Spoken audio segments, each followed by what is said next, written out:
Hey guys, Dave Keller here with Market Misbehavior. Today I want to talk to you about the danger of will and should.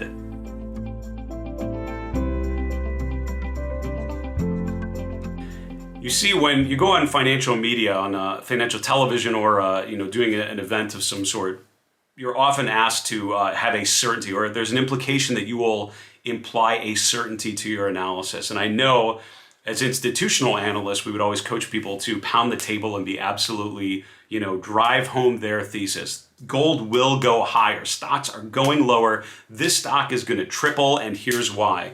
Because that, even though there is so much uncertainty with financial analysis, and even the best laid out thesis will often just not work because the market does not play out as you'd expect. Even though there's so much uncertainty, you are taught to imply a certainty that is not there. And I think the reason is because for financial institutions, you want people to feel comfortable with your expertise and your credibility and the ways that you can help people retire gracefully and improve their investment performance.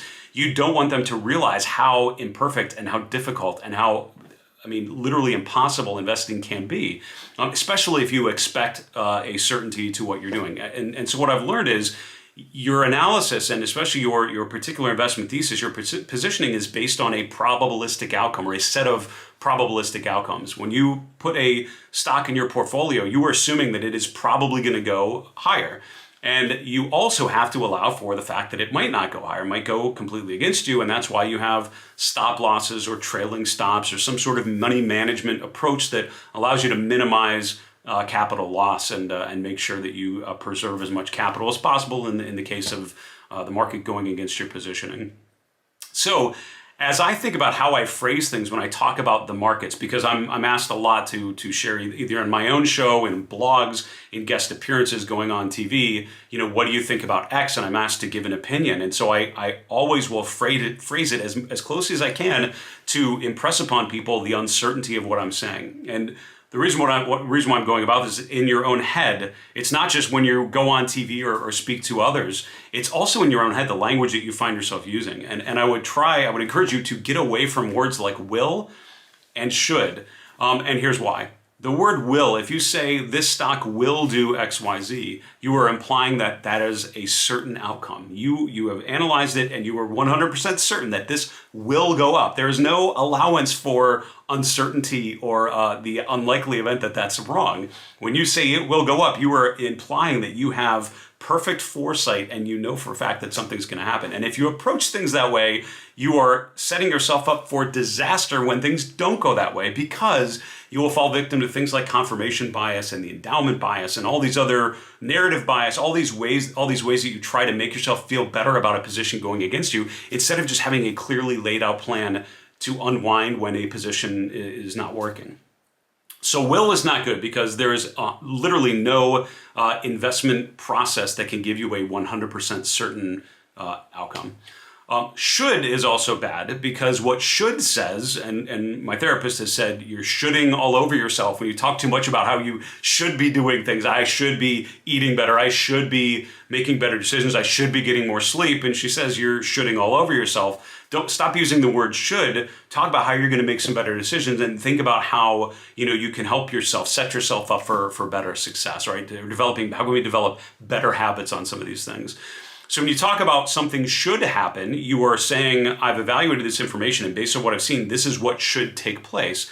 And the problem, again, is you're implying a oneness, a directional play that is absolute in many ways. This should go up because you're not opening yourself up to the fact that it might not happen that way, right? Something different might happen. So the words you should use are, which that was a nice Freudian slip. What you should be saying are the words most likely and could.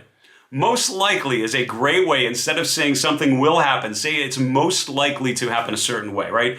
Instead of saying this stock will go higher, say this stock will most likely go higher. It is most likely going to go to this level. But because what it does, it naturally opens yourself up to say, but, and then what your ulterior thesis is, right? Here's my main goal. Here's what I think is going to happen.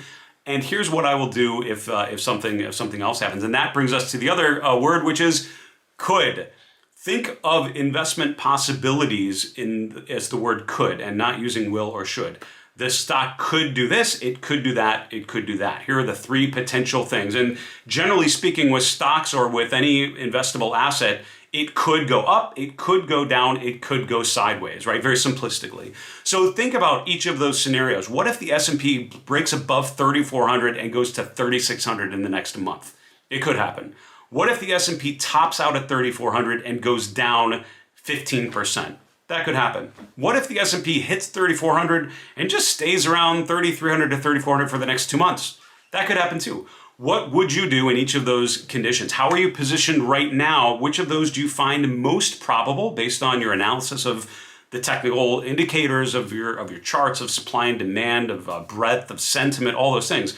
What is the most probabilistic outcome? Position yourself for that. What are the alternate hypotheses, and what would you do in those situations?